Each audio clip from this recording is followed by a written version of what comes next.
lire. Les grands patrons coulent le pays. Non mais comment vous parlez de Cyril? Les grands ne cherchez pas les embrouilles de Gauthier Lebret.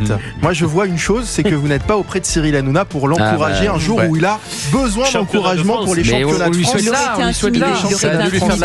Il jouait à midi, on a des... Il est en 8e de finale là pour le moment. 8e de finale, très bien. Et ça continue tout le week-end, c'est jusqu'à dimanche. Absolument, s'il passe les tours. S'il passe les tours, évidemment.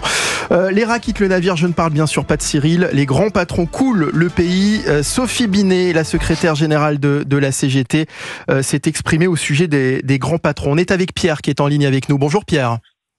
Bonjour à tous. Pierre, bonne année. Bonne année, oui, vous avez raison, on peut encore mieux vaut tard que jamais. Sur le fil, c'est vrai qu'il y a Pierre. encore des crèches dans certaines mairies. Donc. Jusqu'à ce soir, vous pouvez encore le faire.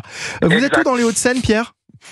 Moi, je suis à la Garenne-Colombe. À la Garenne-Colombe. Ça vous a fait réagir ces propos de Sophie Binet? Parce que on était en train d'en parler juste avant la pause. Elle représente qui aujourd'hui, Sophie Binet, selon vous, Pierre? Pour moi, elle représente. Elle fait plus de la politique qu'autre chose. C'est ça.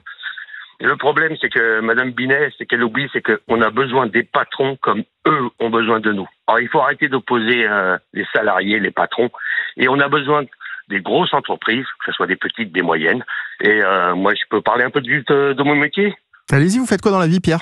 Alors, moi, je suis commerçant artisan sur les marchés. D'accord. Et actuellement, à ce jour, nos patrons, ils payent trop de charges, il y a trop de taxes. Tout a augmenté, les loyers, l'électricité, l'essence. À ce jour, on peut même plus embaucher. Et là, vous êtes votre propre patron? Non, moi je suis salarié. Vous êtes salarié, d'accord. Voilà. Et à ce jour, on peut même plus embaucher. Et il y en a certains qui ferment. Là, j'en ai 2 qui vont fermer, là. Ils n'arrivent plus à suivre. On est en grande difficulté dû à toutes ces charges et tout. Et moi, je dis que ce soit Bernard Arnault, que ce soit des petites entreprises, ils donnent du boulot. Et que ce soit patron ou salarié, on a besoin de tous les deux. Et à ce jour, si on continue comme ça, taxer, les patrons vont arrêter. Ils vont fermer. Mais c'est surtout, les grands patrons coulent le pays, Pierre. On parle de personnes qui font vivre des milliers qui créent des milliers d'emplois en France. Sans grands patrons, il n'y a pas de grandes entreprises, ça n'existe pas, et ce sont des milliers d'emplois qui disparaissent. La réalité, elle est là. Exactement, et ça c'est vrai. Et on a besoin, moi ce que je dis, tant mieux pour lui s'il est riche. Moi je suis pas jaloux du tout. Et on a besoin des riches, comme on a besoin des moyens, comme on a besoin de tout. Et c'est Madame Binet, je crois qu'elle est complètement, elle fait plus de la politique qu'autre chose. Et moi spécialement, je vais vous dire une chose, ça fait 37 ans que je suis artisan, commerçant, et j'ai jamais vu un syndicat venir chez nous. Par contre, je reçois des papiers pour aller voter là. On devait voter là au mois de novembre. Par contre, pour voter, il n'y a pas de problème. Moi, je trouve que depuis que Sophie Binet a récupéré la CGT se LFise, se rapproche de plus en plus idéologiquement de la France insoumise. On sait comme les relations étaient. Donc elle fait de la politique aujourd'hui. Oui, comme un syndicat fait de la politique. Un syndicat fait de la politique, mais en priorité, un syndicat est censé défendre. Les salariés. Défendre les salariés, se mobiliser contre la réforme des retraites, pour prendre un autre exemple, c'est faire de la politique aussi. Donc là, ça, à la limite, c'est pas choquant. Non, elle décide d'engager la CGT. Vous trouvez qu'elle défend les salariés avec de tels propos, en réalité ? Non, mais elle décide c'est ce que je vous dis, d'engager la CGT dans une lutte aux côtés de la France insoumise. Rappelez-vous comme les relations étaient très tendues entre Philippe Martinez et Jean-Luc Mélenchon.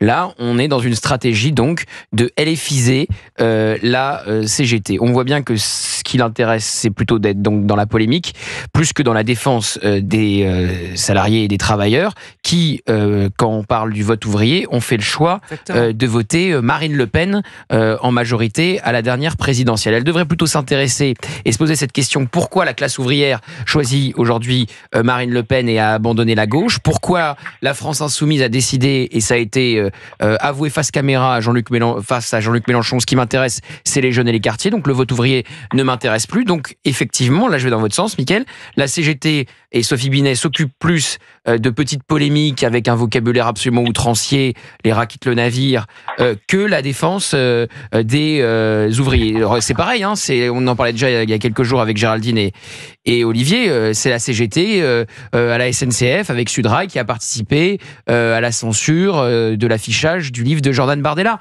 Donc ils sont là-dedans, c'est les polémiques qu'ils choisissent. Et souvenez-vous, quand le collectif Némésis Alice Cordier s'est fait agresser lors d'un rassemblement place de la République où Sophie Binet était au micro à ce moment-là et elle se réjouissait qu'on les évacue et qu'on moleste Alice Cordier et le collectif Némésis. Voilà, c'est ça, c'est la CGT de Sophie Binet. La même Sophie Binet qui, lors de rassemblements, lors de manifestations et de micros tendus à la presse, refuse de parler à certaines chaînes de télévision. La CGT de Sophie Binet n'est en effet pas celle de Philippe Martinez. Non. Il s'est passé quelque chose lors du dernier congrès, où d'ailleurs son élection n'était pas attendue, ce qui a été une surprise de nuit de congrès comme cela peut se passer.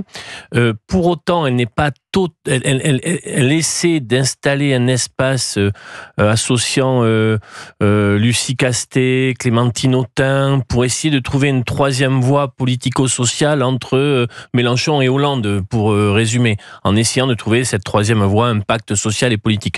Oui, la CGT fait de la politique, mais il me semble que le MEDEF peut aussi, lui, de temps en temps faire de la politique, il ne s'en prive pas, intervenant très largement dans la presse économique sur un certain nombre de sujets. Moi, ce qui me semble dommage, c'est que, en effet... Mais vous imaginez si le MEDEF parlait des salariés de cette façon-là ? Ce qui me semble embêtant, c'est que sur ce qui me semble être un sujet noble, le fait de porter la question d'une contribution temporaire des plus grandes entreprises ou des patrimoines les plus élevés, les plus riches en France, les 0,1% des personnes les plus riches en France, et tant mieux pour elles, ont multiplié par 2 leur patrimoine au cours des 20 dernières années. Nous avons versé un record de dividendes et de rachats d'actions en France, record européen, c'est jamais vu, en 2024, avec 100 milliards de dividendes versés. Tant mieux pour les actionnaires. La question qui est posée dans la construction du budget 2025 est de savoir s'il peut y avoir une contribution exceptionnelle, campée dans le temps, c'est-à-dire que ça ne sera pas définitif, proposition venant de la droite sénatoriale et portée par un temps le ministre à Bercy. Bon, donc le débat a lieu sur ça. Et moi, je trouverais plus intéressant que Sophie Binet n'aille pas sur cette facilité langagière de dire que l'adversaire est un rat, mais de plutôt nourrir un débat national sur une mise à contribution des revenus du capital. Vous imaginez, Olivier d'Artigol, vous imaginez si le MEDEF tenait de tels propos à propos des salariés ? Oui. Et traiter les salariés de rats ? Vous imaginez le scandale que ça ferait ? Je sais bien. Je sais bien, mais moi, je suis nostalgique d'un temps où il y avait un compromis social. C'est-à-dire, vous voyez, par exemple, Marcel Dassault, je pense à lui. Marcel Dassault, donc le père Dassault. À la Libération, dans les années 50, il convoquait l'aéronautique, a été très développée en Pyrénées-Atlantiques, et j'ai des copains, anciens responsables syndicalistes, qui faisaient face à Marcel Dassault et disaient, c'était assez impressionnant, Olivier, il nous convoquait dans son bureau, il nous disait, bon, allez les petits, il y avait une forme de paternalisme patronal, bon, ça, je peux, pour les salaires, ça, conditions de travail, on va faire, ça, je peux pas cette année, on verra après, ça va, on tope la main.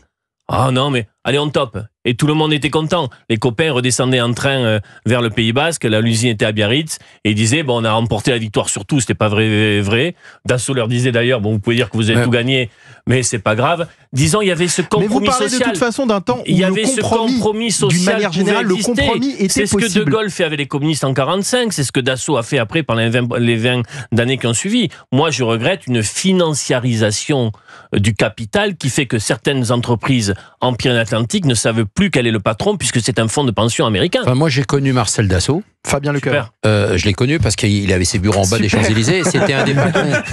Il y avait plein de choses dans ton super. Non, mais c'est parce que c'était une personnalité attachante. Tu l'as pas rencontré, tu l'as rencontré déjà? Non, jamais. Bon, moi, j'ai rencontré Marcel Dassault parce que c'était aussi un des patrons du Jour de France. C'était en quelle année?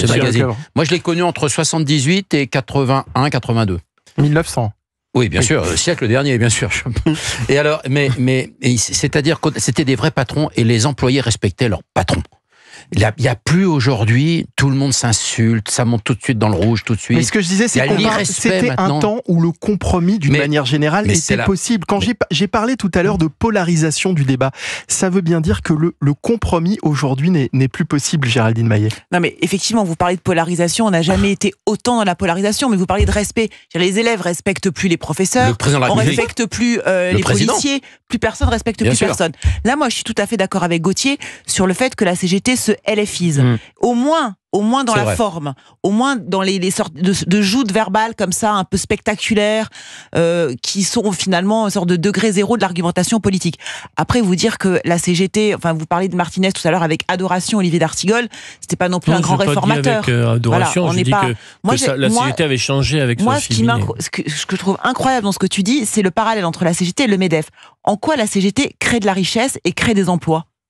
Mais tout simplement, à part bloquer le pays. Non, tout simplement, on ne peut pas, si tu veux, vouloir un compromis social si on dit qu'une CGT qui, par exemple, est à la tête d'une organisation de 670 000, il me semble, adhérents, et qui, dans un très grand nombre... Oui, mais c'est vrai. Mais qui reste quand même une organisation syndicale. Mais oui, mais elle n'est pas responsable. Mais tu pourrais regarder qu'il y a, sur l'ensemble du pays, un très grand nombre d'accords salariaux signés par la CGT à l'échelle des TPE, TME, etc. En décembre, c'est passé un petit peu inaperçu, mais en décembre 2024, il y a eu un accord, une sorte de lettre qui a été signée entre le patronat et entre les syndicats, hors CGT, bien sûr. Oui. En fait, eux, ils sont responsables. Eux, ils veulent que ça marche, ils veulent que le pays revienne sur des rails, qu'on trouve des solutions, qu'on crée de l'emploi.